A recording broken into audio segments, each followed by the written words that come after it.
Hey guys, tonight we drift back to the floating city of Tenochtitlan, where the air smells like wet earth and honeycomb. You're not a warrior, not a priest, just a humble beekeeper, stumbling barefoot through the mist before dawn. The canals glint under a half-awake sun, and already, the tiny Melipona bees are stirring in their hollow log hives. You yawn, scratching resin from last night's torch off your elbow. Forget surviving a jaguar attack or dodging sacrificial blades. Your real challenge? Not tripping over a drowsy turkey in the dark. Spoiler, you will. Twice. So, before you get comfortable, take a moment to like the video and subscribe, but only if you genuinely enjoy what I do here. And hey, drop a comment. Where are you listening from and what's the time? For me, it's 2 a.m., and my cat keeps judging me for talking to a microphone. Now, dim the lights, maybe turn on a fan for that soft background hum, and let's ease into tonight's journey together. The city breathes slow around you. Somewhere, a priest chants to Huitzilopochtli, but here in the Awakapitsakli, the honey gardens, it's just you, the bees, and the occasional splash of a water beetle. Your fingers trace the grooves of a hive log, carved by your grandfather. These aren't the sharp-tempered European bees future colonists will bring. Melipona are docile, stingless, and oddly polite. They land on your wrist like featherweight guests, sampling the salt of your skin before buzzing off to gossip. Mainstream history loves Aztec warriors, but you're part of the Massahualtin, the commoners who kept the empire sweet. Literally. Honey was currency here. A jar could buy you a decent cloak or a favor from the local bureaucrat, if he wasn't diabetic. But today's task is simple. Check the logs for zacatl flower nectar. The bees adore it, though it makes their honey faintly bitter, like chocolate left in the rain. Here's your quirky tidbit. Aztecs believe bees were born from the spit of Quetzalcoatl. Try unthinking that next time you drizzle honey on your maize cake. And historians still argue whether the honey tax records from Texcoco are exaggerations. Did Moctezuma really demand 4,000 jars annually? Or was it just bureaucratic bragging? You lift a hive lid. Inside, the bees cling to cerumen, a mix of wax and tree resin that smells like a forest sneeze. One crawls onto your thumb, antennae twitching. "Morning, little debtor," you mutter. A joke, these bees owe you nothing. Their gold is already yours. The sacred bee whisperers. You kneel by the oldest hive in the garden, its log blackened by years of smoke offerings. This is where your training began. Not with chants or rituals, but by sitting perfectly still for hours until the bees mistook you for a tree. Your mentor, old Squintley, used to say a beekeeper's real tools were patience and the ability to ignore thigh cramps. Across the canal, a novice drops his honey paddle into the water. You smirk. You remember your first season, how you panicked when a queen bee crawled up your nose. Pro tip: snorting lake water solves that problem. If you enjoy the sensation of drowning on dry land, the secret language of beekeepers isn't spoken. It's in the way you exhale through your teeth to mimic wing vibrations, how you tap hives in the rhythm of rain. Mainstream history records Aztec warfare. Fringe anthropologists found clay whistles near hives that, when blown, allegedly made bees produce 20% more honey. The scholarly debate, whether these were tools or just ancient prank devices, blow one note wrong, and suddenly you're the main attraction at a bee rodeo. Your favorite trick, passed down from your great-aunt who supposedly seduced a tax collector with it, is humming the Huhuacatl, the old men's songs. The bees slow their buzzing to match the tempo, drowsy as grandmothers by the fire. Squintley claimed this was how ancestors sent messages through honey. You're pretty sure he just liked napping to the sound of his own voice. Honey as temple gold. The midday sun bakes your shoulders as you lug clay jars toward the great temple, each sloshing with this season's finest harvest. You pass a group of warriors boasting about captured enemies. Amateur hour. Real prestige. Having your honey chosen for the god's own table. A priest in a jade noseplug examines your jars, dipping an obsidian blade to taste. Acceptable, he sniffs, though you saw his pupils dilate. This batch is spiked with vanilla orchid nectar, a trick you learned from that tipsy midwife in Tlatelolco. Mainstream history loves its gold and jade, but in the temple storerooms, Honey is the real treasure. They mix it with human blood for sacred glue. Don't ask what it's sticking together. Stir it into psychedelic mushroom tea for vision quests, and, according to one rebellious scribe, use it to bribe particularly stubborn demons. Here's the quirky bit. The honey of the sun ceremony required priests to fast for 13 days, then eat nothing but honeycomb while suspended in a net over the temple stairs. Historians still argue whether this was spiritual discipline or the world's first hangover cure. You pocket your payment, a copper bead and 2 cocoa beans, just as a novice priest trips over his own ceremonial sash, face-planting into your remaining jar. The head priest sighs. The gods, he deadpants, have clearly blessed this offering with enthusiasm, the forbidden flavors. Your sandals squelch through the palace kitchen's spilled mole sauce as you deliver the emperor's private honey reserve. The head cook, a woman with biceps that could crack walnuts, eyes your jars like a jaguar eyeing a particularly plump turkey. Late again, she grunts, but you catch her sneaking a fingerful when she thinks you're not looking. The royal family's honey obsession borders on pathological. Empress Tlapalizqui demands honey from Oaxaca's ghost pepper flowers for her digestive tonics. Read 3 a.m. heartburn remedies. Prince Cuauhtemoc insists his battle armor be polished with beeswax mixed with powdered emerald, which does absolutely nothing except make him sneeze mid-speech. Mainstream history records the Aztec food laws, but none mention the Honey Edict of 1487. Commoners caught eating zakicuali blossom honey-faced having their teeth dyed blue. The scholarly debate, whether this was punishment or dental fashion, turquoise teeth were trending that decade. Your favorite forbidden fact? The palace's honey vault is actually just a glorified reed basket hidden behind a tapestry of a very judgmental-looking turkey god. You know this because you've seen the emperor's youngest daughter, a 6-year-old with sticky fingers and zero remorse, raid it weekly. As you leave, the cook slips you a tamale wrapped in your own honey-stained delivery cloth. The irony tastes delicious. Bees and the afterlife. The funeral procession moves slower than honey off a cold spoon. You adjust the heavy honey pot on your shoulder. Your great-uncle's final request was to be buried with enough sweetness to bribe Mictlantecutli, the skeletal death god. Rumor says the underworld's gates squeak unless greased with beeswax. A mourning widow ahead of you wails dramatically, though you recall her selling her husband's best cloak for pulque money. The death priest chants while side-eyeing your honey pot like it's the only interesting thing in this whole ceremony. Mainstream history documents Aztec burial rites, but few mention the honey orators, professional mourners who'd extol the dead's virtues while discreetly licking honey off the funeral offerings. Archaeologists found one mummy with a perfectly preserved honey thumbprint on its forehead. Scholarly debate. Sacred ritual or ancient food theft? Here's the morbidly funny part. Wealthy nobles sometimes demanded living bees in their tombs.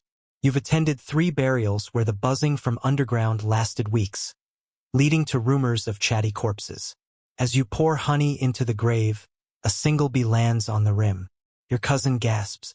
A sign. You don't mention you've been tracking this same lazy worker bee between hives all season. Some omens are just pensioners enjoying free flights. The Great Bee Heist. Word spreads through the honey guild like wildfire. Someone's trying to steal the emperor's prized Melipona queens. Again, you spit your cactus pulp onto the dirt as the guild master explains the absurd details. The thieves from Texcoco came disguised as duck herders, hiding hollow logs under their cloaks. They made it exactly 12 steps before the ducks revolted, swallowing 3 precious queen bees in the chaos. You're dispatched to inspect the remaining hives, where the worker bees buzz in agitated circles like tiny, winged gossips. One crawls onto your earlobe as if whispering intel. The guild's enforcers want to interrogate the captured thieves, but everyone knows ducks can't testify in court. Mainstream history records Texcoco's famous poets, not their terrible criminal instincts. The would-be bandits left behind a clay tablet of poorly written ransom poetry. Oh, buzzing gold, more precious than my mother's mole recipe. Here's the quirky twist. The ducks became local celebrities. Market vendors now toss them extra corn, calling them the emperor's loyal bee sniffers. Historians still argue whether ducks actually like eating bees or were just framed by the real thieves, possibly disgruntled honey tax collectors. As you repair a damaged hive, you notice one queen bee staring at you with what looks like judgment. Smartest insect probably thinks she could have planned a better heist. Honey-drenched medicine. The healer's hut reeks of fermented cactus and crushed fire ants as you deliver this month's medicinal honey supply. Old Istley, who may or may not actually be a licensed physician, grabs your wrist before you can leave. Your spleen looks gloomy, she announces, though she's staring at your elbow. You've seen her work before. Honey for insomnia, valid. Honey for broken bones, questionable. Honey to attract a lover. She once glued 2 figurines together and charged extra. Today's specialty? A honey poultice for excessive thinking, which appears to be regular honey with a suspicious amount of chili flakes mixed in. Mainstream history documents Aztec medical advances, but none prepare you for Isley's diagnostic method, dripping honey onto a patient's tongue and interpreting the dribble patterns. Ah, this cough is clearly caused by unresolved jealousy and possibly a beetle. Here's the fringe remedy that actually works. A paste of honey, crushed jade, and turtle saliva that heals burns overnight. Scholars debate whether the turtle saliva does anything or if the Aztecs just enjoyed making patients lick reptiles. As you leave, Isley shouts after you. Tell your aunt her womb honey is ready. You make a mental note to never, ever deliver that message. The bee astronomers. Tonight's the sort of moonless dark that makes sensible people stay indoors, but you're crouched in the honey gardens with a gourd of lukewarm cocoa, watching the hives like they're about to reveal the secrets of the universe. Because, according to your grandfather's journals, they might. The old beekeepers swore Melipona bees changed their buzzing patterns before rain. Not the obvious drizzle, but the kind of storms that unstick pyramids. You've spent 3 dry seasons testing this theory, much to your neighbor's amusement. Still waiting for your insects to file a weather report? The corn seller cackles daily.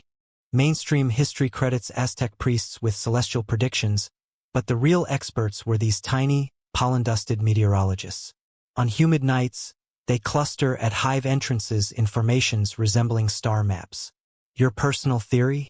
They're gossiping about how bad humans are at forecasting anything. Here's the quirky evidence. A 16th-century tax record from Malinalco notes a beekeeper successfully sued for lower grain taxes after his bees predicted a drought. The scribe added, also, the defendant's bees are unusually rude. As dawn bleeds into the sky, the bees finally stir. Not in warning, but because you've accidentally dozed off on their flight path. One lands on your nose, delivering what feels like a very personal critique of your research methods. The Empress's midnight snack. The palace guards pretend not to see you as you slip through the moonlit corridors, balancing a honey pot on your head like the world's most precarious crown. 3rd time this week Empress Tlapalizqui has summoned you for her emergency honey fix. Tonight's crisis involves a dream about offended ancestors and an urgent need for honey-drenched amaranth cakes. You find her in the kitchens, elbow deep in a stolen jar, ceremonial headdress askew. They told me fasting cleanses the soul. She mumbles through a mouthful of honeycomb. But nobody mentioned how boring hunger is.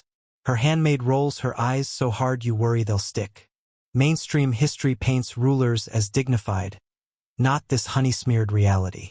The palace scribes will record tonight as royal spiritual retreat, ignoring the fact that the empress just used her scepter to fish a drowned bee from her cup. Here's the palace secret everyone knows. The sacred honey stash is just the cook's recycling leftover delivery jars. Scholars debate whether the brownish crust in jar number 12 is ancient royal saliva or a new type of resin. As you leave, the head chef slips you a note. Next time, bring the bad honey that makes her sleep past dawn prayers. You pocket it alongside 3 stolen cakes. Some rebellions are delicious. When bees went on strike, you wake to unnatural silence. No buzzing, no tiny wings thrumming against hive logs. The honey gardens feel like a plundered tomb. Even the usually chatty gardener just points to the empty hives, his face grim as a priest who's run out of sacrificial volunteers. Panic spreads through Tenochtitlan like a bad rumor. Nobles whisper about divine punishment. The emperor's chocolatiers work double shifts, frantically grinding cocoa beans into a pathetic honey substitute that tastes like dirt and regret. You catch the high priest sneaking into the gardens at midnight, shaking a gourd of sacred beads at your hives like an angry parent. Mainstream history records the drought of 1502, but only the Beekeepers' Guild scrolls note the real disaster. For 47 days, the Melipona bees simply stopped. No warning, no demands, just eerie stillness. Your theory? They were protesting that year's ridiculous honey tax increase. Here's the strangest survival tactic. A merchant in Tlatelolco started selling memory honey, plain agave syrup with a drop of real honey stirred in, claiming it contained the essence of bee nostalgia.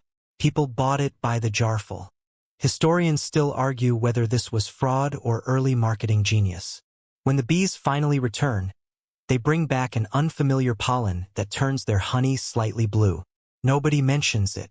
Some mysteries are best left unspoken. The floating bee barges. The first monsoon rains arrive like an angry god kicking down the door, turning your garden paths into chocolate-colored rivers. You wade through knee-deep water, rescuing hive logs as they float away like drunken canoes. Across the canal, a neighbor's prized turkey perches on his roof, looking smug about its life choices. This is why your ancestors invented the chinampas, floating garden rafts anchored to the lakebed. You're lashing the last hive to a barge when the guild master splashes over, his ceremonial feather headdress now a sad, damp clump. The emperor wants 6 emergency honey deliveries by sundown, he shouts over the rain. You point to your floating hives bobbing in circles like disoriented ducks. He amends, 5 deliveries.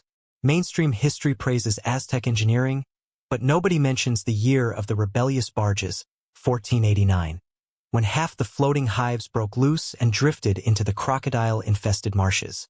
The surviving beekeepers returned with fantastic excuses and suspiciously few bees. Here's the quirky survival trick. Veteran beekeepers taught their hives to sing during floods. Humming a specific tone made the bees cluster tighter to the queen. Scholars debate whether this actually worked or just gave humans something to do during panic.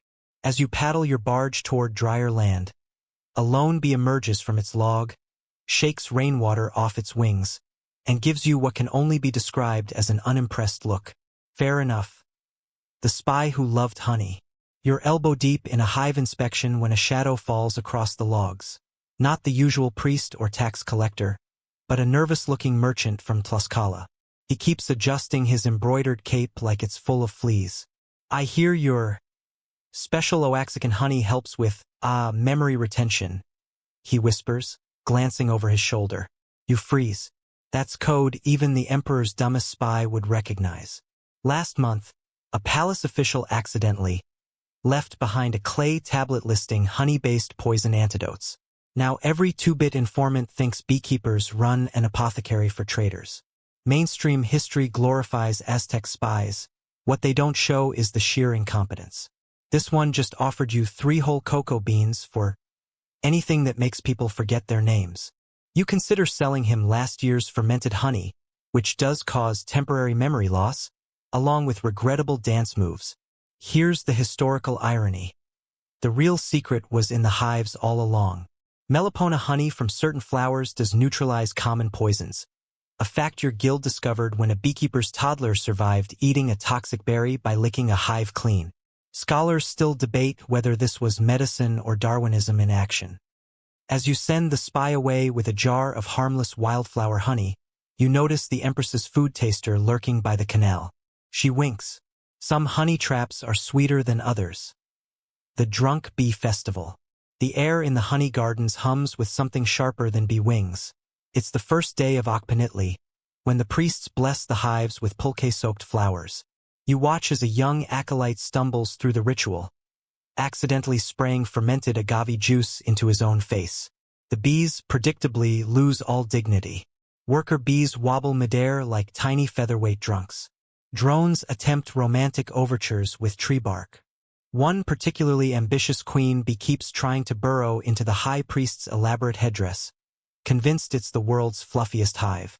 You sip your own, heavily diluted ceremonial cup while the guild master slurs something about bee prophecies and falls face-first into a rose bush.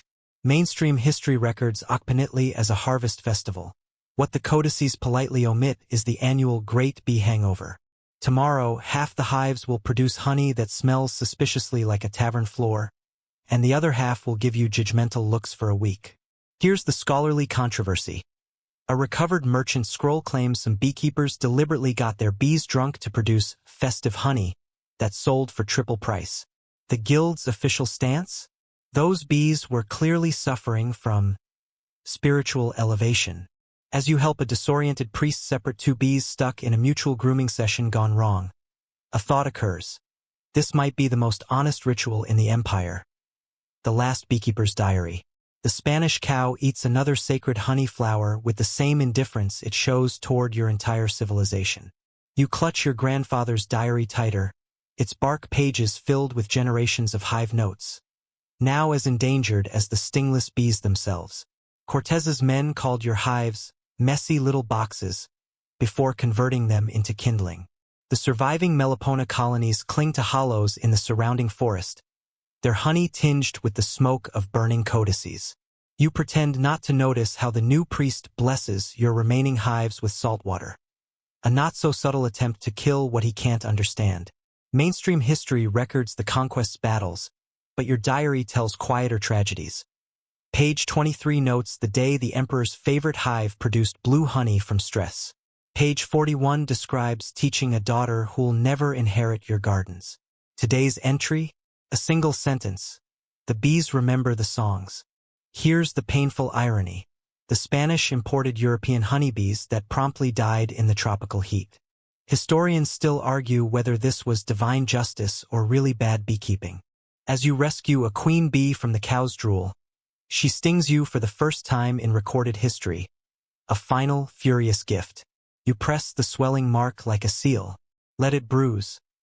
Dreaming in bee songs. Centuries later, in a village the maps forgot, an old woman hums as she tends her hives. The melody matches one from your grandfather's diary. Almost.